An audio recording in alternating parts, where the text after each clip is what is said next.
यदि पितर ज्यादा ही कुपित हो रहे हैं तो उनके लिए फिर क्या करना है? श्रीमद् भागवत जी का मूल पाठ रखवाओ।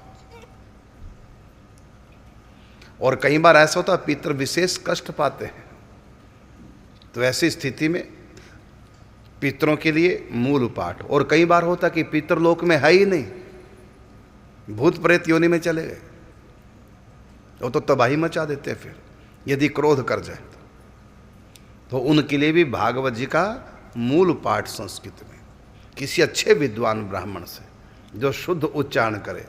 ऐसा नहीं कि थूक लगा के जो पन्ने पलटते जाए, ऐसा नहीं।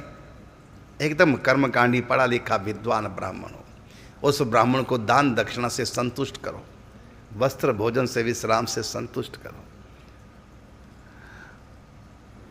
और कई बार ऐसा भी होता है,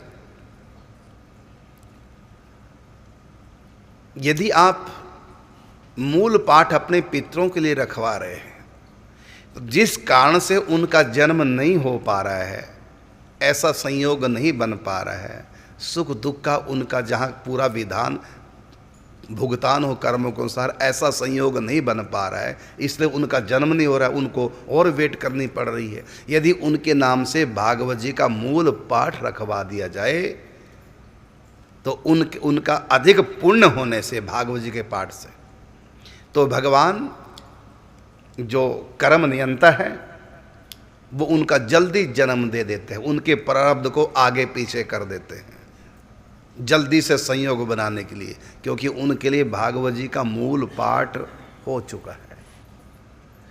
अब देखिए, प्रेत योनि में धुंधकारी भटक रहा था, भागवत महात्म कथा आप सुनते रहते हैं,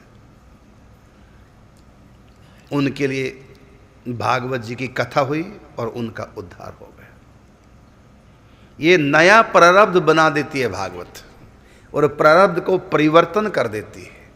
जो जन्म का पितर के जन्म का संयोग नहीं बन पा रहा है, तो भागवत जी का मूल पाठ संस्कृत में यदि कोई पितरों के निमित्त करे तो इसका जो पुण्य है वो उनके प्रारब्ध का परिवर्तन करके जल्दी से जन्म का संयोग बना देगा।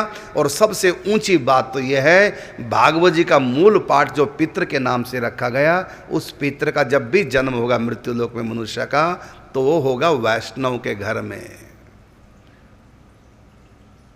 जिससे कि उसको फिर भागवत जी प्राप्त होगी, कथा सुनेगा और एकदम शुद्ध वैष्णव बन जाएगा आपकी थोड़ी सी मेहनत से।